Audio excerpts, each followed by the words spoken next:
नमस्कार. श्रीमंत शिवशाहीर बाबासाहेब पुरंदरे यांच्या 100व्या वाढदिवसानिमित्त आम्हा सर्व कलावंतांच्या वतीने आम्ही बाबासाहेबांच्या चरणी हे पुष्प अर्पण करतोय, त्यांच्याच शेलार खिंड या कादंबरीच्या अभिवाचनाचं. तेव्हा आपण सर्वजण शेलार खिंडचा आनंद अनुभवूया. ऐकूया श्रीमंत शिवशाहीर बाबासाहेब पुरंदरे लिखित शेलार खिंड.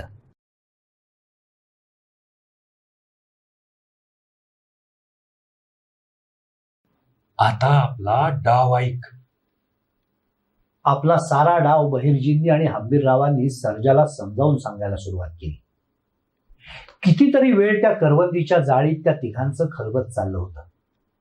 सर्जा क्षणाक्षणाला हिरिरीनं फुलत होता. त्याचं तन मन रोमांचून उठत होतं. आभाळीच्या चांदण्या सरकत होत्या. मध्यान रात्र टळून गेली होती. तरीही करवंदीच्या जाळीतून शेलार खिंडीकडे टक लावत त्या तिघांचं पुटपुटणं कुजबुजणं खलबत चालूच होतं. त्या मोठ्या पहाटेच्या अंधारात बहिर्जी नाईक, हंबीरराव मोहिते आणि सर्जा पवना नदी ओलांडून नांदिवलीच्या दिशेनं चौखूर दौडत होते. सर्जा घरी जायला आणि कस्तुराला भेटायला अधीर झाला होता. त्याला वाटत होतं की आजपासून आपण राजाचे शिलेदार झालो आहोत. तिन्ही घोडे मुळशी खोऱ्याच्या तोंडावर असलेल्या बेल टेकडीशी आले. थडथडत थांबले. बहिर्जी सर्जाच्या पाठीवर हात ठेवून म्हणाले, सर्जा, समदा डाव बैजवार मांडायचा. काम कसं सरदारीनं व्हाया हवं. जी धनी. आम्ही आता फिरतो राजगडाला. 2 घोडे राजगडच्या दिशेनं दौडत गेले. सर्जानं नांदिवलीच्या दिशेनं आपल्या घोड्याला टाच मारली. समोर आभाळात सुकीर चांदणी चमकत होती. मोगरा चौखूर दौडत होता. सर्जा नांदिवलीच्या वेशीवर आला तेव्हा जरासं उजाडलं होतं. तो आपल्या खोपटापाशी आला.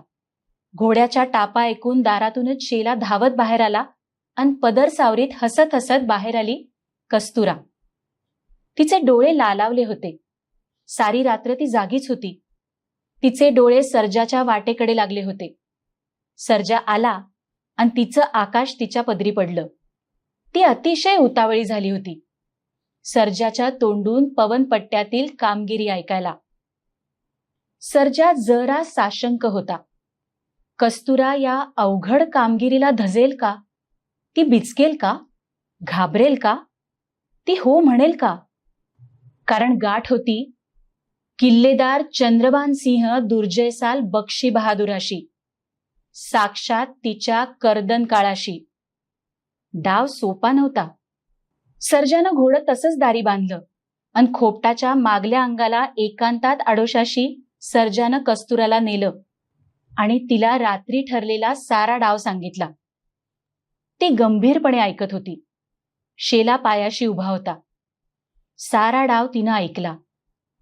आधीच लालावलेल्या तिच्या डोळ्यात जरा वेगळीच तिरीप उमटली आणि तिला त्यानं पुसलं, हो डाव जीवावरला आहे. जीव हरला तरी डाव जिताय हवा. आपल्या राजाचा विश्वास तुझ्या माझ्यावर आहे.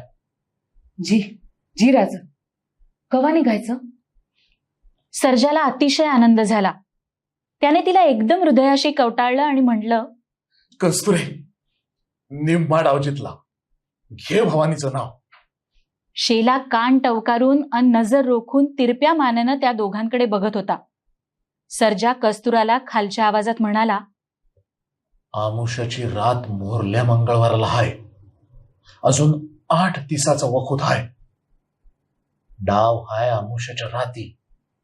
आता पहिली कामगिरी आज सांच्याला. तू आन म्या शेलार खिंडी खालच्या जंगलात जायचं. योग पार बघून घे. आडवा दोर कसा आहे, त्या तोफा कशा ठेवल्या आहेत, ते पुरुष कसं आहे, ती काय काय हाय काय काय नाही ते समज बघायला हवं. हा जी धनी, कवा बी चला, म्या येतो. कस्तुरा आणि सर्जा विलक्षण मंत्राने भारावल्यासारखे झाले होते. आपल्या शिवाजी राजाच्या आवडीचं काहीतरी आपण करायचं म्हणून कितीतरी दिवस ते दोघे ध्यास धरून बसले होते. आता तसं काही करायची वेळ येत होती. दोघंही अतिशय सुखावले होते, भारावले होते, अधीरले होते. कस्तुरा डोळे मिटून पुटपुटू लागली. राज, तुम्ही लय लय पुण्यवंत हायसा. माझ्या परीस तू मोठी पुण्यवंत आहेस कस्तुरा. तेवढ्यात आतून लखाचा खोकला ऐकू आला. चुलीशी भांडी वाजली. बाहेर मोगरा खिंकाळला. सारं डोंबार घर जागं झालं होतं. सारा दिवस ती दोघंही वेगळ्याच आनंदात जगत होती, वागत होती.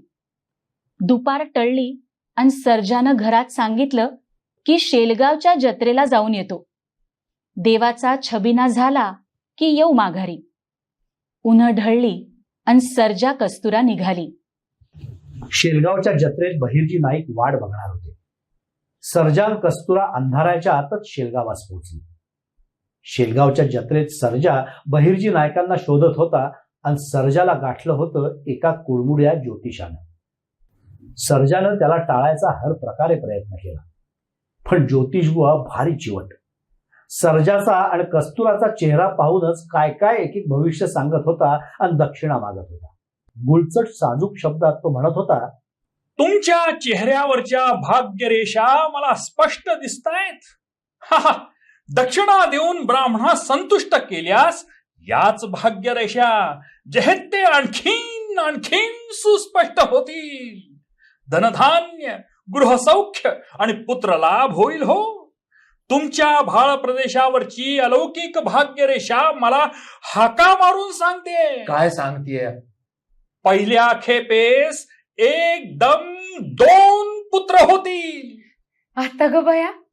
सर्जा मिश्किलपणे कस्तुराकडे बघत हसायला लागला. कस्तुरा म्हणाली, लई वाढायला लागलं, देऊन टाका त्याला दक्षिणा. हसत हसत सर्जानं कडोसरीची एक शिवराई काढली. ज्योतिषबुवांनी दक्षिणा हातावर पडायच्या आतच आशीर्वाद द्यायला प्रारंभ केला. पुष्टिरस्तु तुष्टिरस्तु आयुरारोग्यमस्तु अस्तु स्वस्तिवर्धनम. सर्जानं शिवराई ज्योतिषी बुवांच्या हातावर ठेवली. ज्योतिषी बुवांनी शिवराई सकट सर्जाचा हात धरला आणि ते हसले.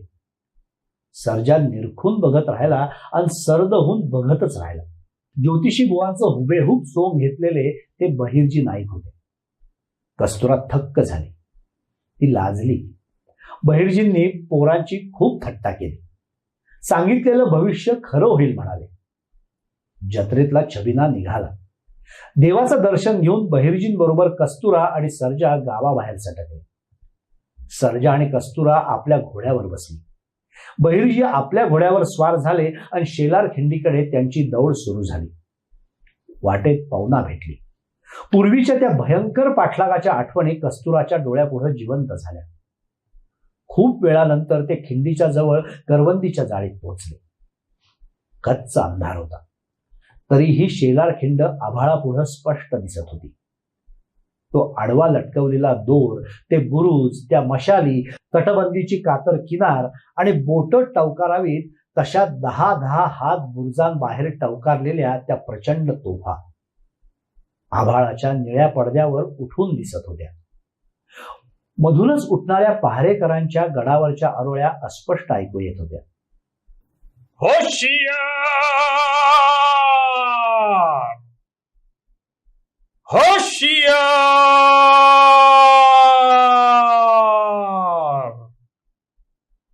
बहिर्जी कस्तुराला सगळा डाव समजावून सांगत होते.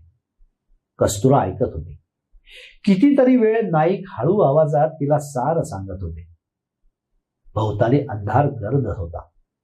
सारा डाव समजावून घेतल्यावर कस्तुरा सर्जाला म्हणाली, राज, आपण लपत छपत खिंडीत जाऊन येऊ.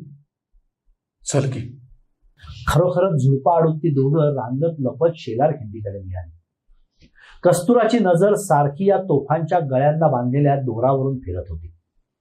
ती आडाखे बांधत होती. दोराची लांबी आणि गडाच्या कड्यांची उंची, झोका मिळाला तर हेलकावा किती लांबवर जाईल वगैरे सर्व गोष्टींचा ती अंदाज घेत होती. नंतर कस्तुरा सर्जासह परतली. बहिर्जींपाशी आली आणि हळूच म्हणाली, धनी, झालंय माझं काम. तिघेही माघारी फिरली. आल्या वाटेने ते परतले. पहाटेच्या अंधारात सर्जा आणि कस्तुरा नांदवलीच्या आपल्या खोपटात येऊन पोचली होती. पुढं काय काय करायचं ते आधी ठरलेलं होतंच. त्यात एक कामगिरी येणार होती गौराच्या वाट्याला. पुतळ्याची माळ दौलत बुर्जावरून लटकावून आणि शेलार खिंडीवर आडवा दोर बांधून 8 दिवस होऊन गेले होते. अजूनही सावज येत असल्याची चाहूल नव्हती. बक्षी बहादूर निराश होत चालला होता. बादशहाच्या हुकमाप्रमाणे त्याला 8-10 दिवसात गर्जनगडावरून जमरूड पंजाबला जाण्यासाठी निघायला हवं होतं. निघायची तयारी तो करीतच होता. रुस्तुमराव त्याला धीर देत होता, म्हणत होता, सरकार सरकार वाईच धीरानं घ्या. अव ते पाखरू या आंब्याच्या डहाळीवर येणार म्हणजे येणारच. बक्षी बहादूर वैतागून वैतागून म्हणत होता, अब सहा नहीं जाता. तुम मुझे उल्लू बना रहे हो और बुद्धू भी बना रहे हो. अवा नाही सरकार नाही, असं म्या कसं करीन. बक्षी बहादूर तर एके दिवशी भयंकरच चिडला. कारण तो दौलत बुर्जावरून त्या लटकत्या दोराकडे बघत उभा असताना एक भलं मोठं वानर त्या दोरावरून लटकत लटकत येताना त्याला दिसलं. बक्षी बहादूरनं वैतागून कपाळाला हात लावला. रुस्तमराव बक्षी बहादूराला धीर देत होता. एका सकाळी रुस्तमराव गडावरच्या महालात बक्षी बहादूराला धीर देत आशा फुलवत बोलत होता. एवढ्यात बक्षी बहादूराचा पंजाबी हुजऱ्या आत आला आणि कुर्निसात करत म्हणाला, हुजूर, किल्ल्याच्या दरवाजापाशी हुनरबाज कसरतवाली 2 मराठी माणसं आली आहेत. ती दोघं आपल्याला भेटायचं म्हणतात. हुकूम व्हावा हुजूर. बक्षी बहादूराची आशा एकदम पालवली. रुस्तुमरावाने तर बेहद्द खुशीत चुटकी वाजवली आणि तो उठला. म्हणाला, सरकार म्या जातीनं बघून येतो. जर वर पडली तर ती असणी घेऊन येतो. रुस्तुमराव खेकड्यासारखा तुरुतुरू निघाला. दरवाजाशी बुर्जावर आला आणि आनंदानं धुंद झाला. दरवाजा बाहेर खांद्याला ढोलकं अडकवलेली गौरा डोंबारीन त्याला वरून दिसली. तिच्याबरोबर एक म्हातारा होता आणि एक जवान गडी होता. रुस्तुमराव आता अगदी सुभेदाराच्या मिजाशी दरवाजापाशी आला. त्यानं पहारेकऱ्यांना हुकूम फरमावला, हे सोडा ती असणी आत. दरवाजाच्या दिंडीतून गौरा, म्हातारा आणि तो तरुण एका पाठोपाठ आत आले आणि समोरच्या उभ्या असलेल्या रुस्तमरावाला त्यांनी झुकून मुजरा घातला. रुस्तुमराव गालात किंचित हसत मिशांवरून डावी मूठ फिरवत होता. ती तिघही रुस्तुमरावाच्या बरोबर चालू लागली. रुस्तमराव गौराशी बोलत होता. गौरा गडावर आली होती सारी चौकशी करायला आणि दोरावरून कस्तुरानं कसं यायचं, केव्हा यायचं हे ठरवायला.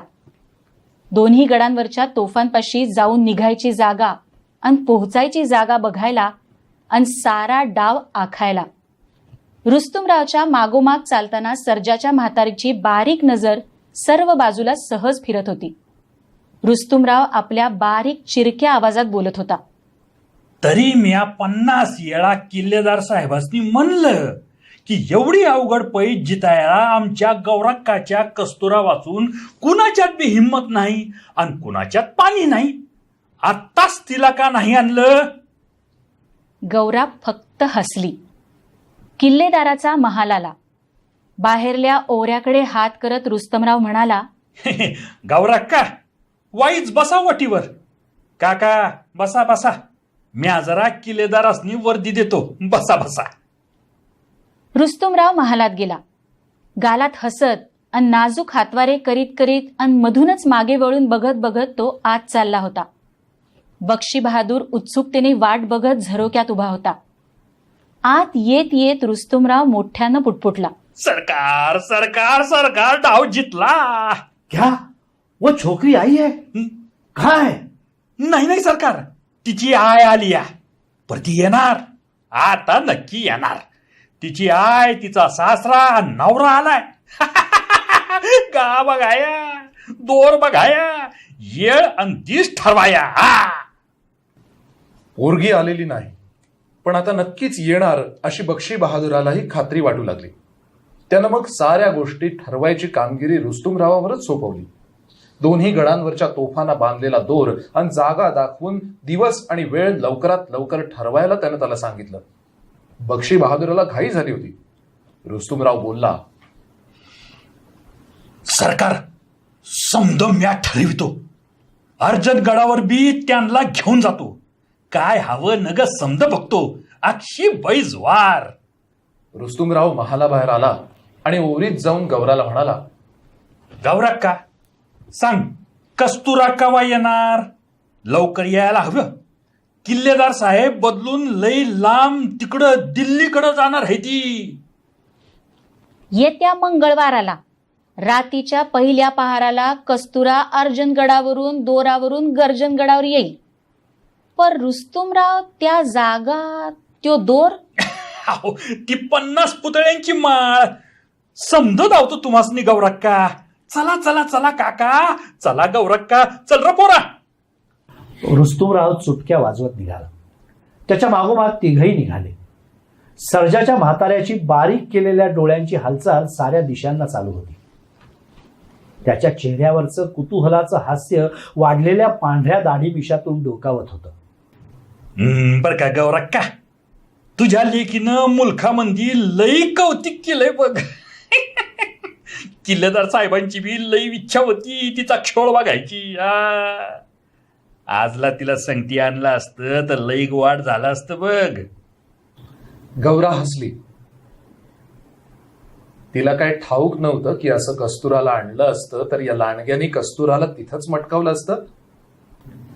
गौरा मनात दात ओठ संतापाने खात होती आणि वरवर हसून म्हणत होती, व्हय रुस्तमराव, किल्लेदार लई मोठ्या मनाचा माणूस.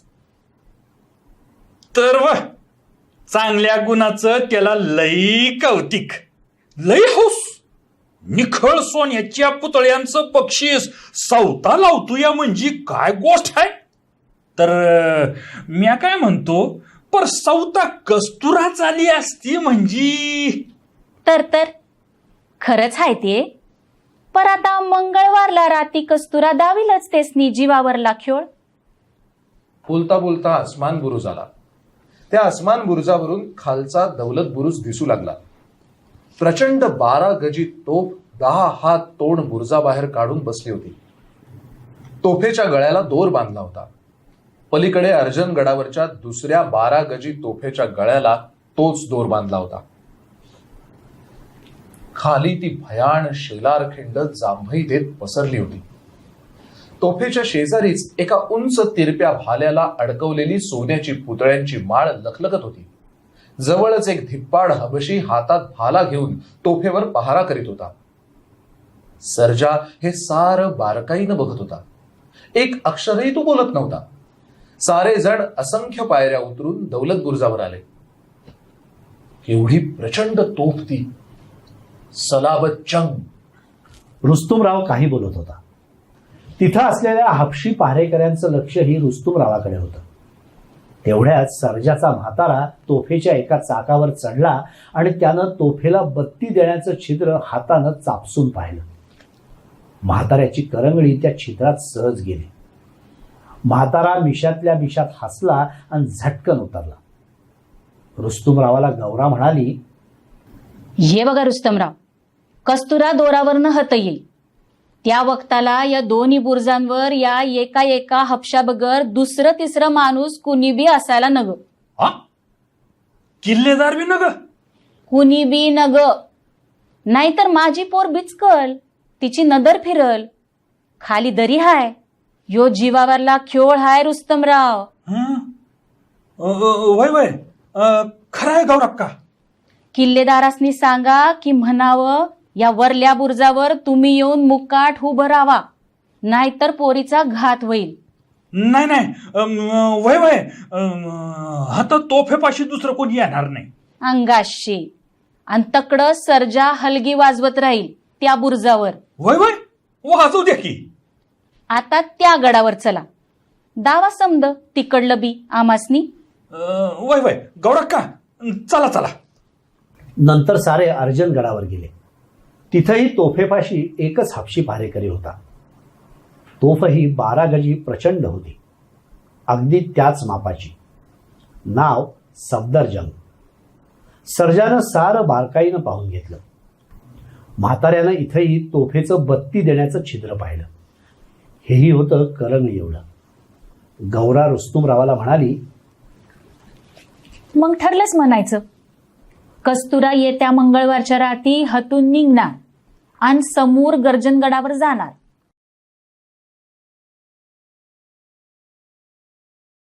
नमस्कार. आपली कला, संस्कृती, इतिहास, साहित्य या सर्वाला वाहिलेले असे अनेक व्हिडिओज आमच्या या चॅनलवर उपलब्ध आहेत. हे तुम्हाला कधीही कुठेही बघायचे असतील तर काय करायला हवं हे माहितीच आहे. सबस्क्राईब करा, लाईक करा, शेअर करा बेलवलकर हाऊसिंगचा यूट्यूब चॅनल. नमस्कार.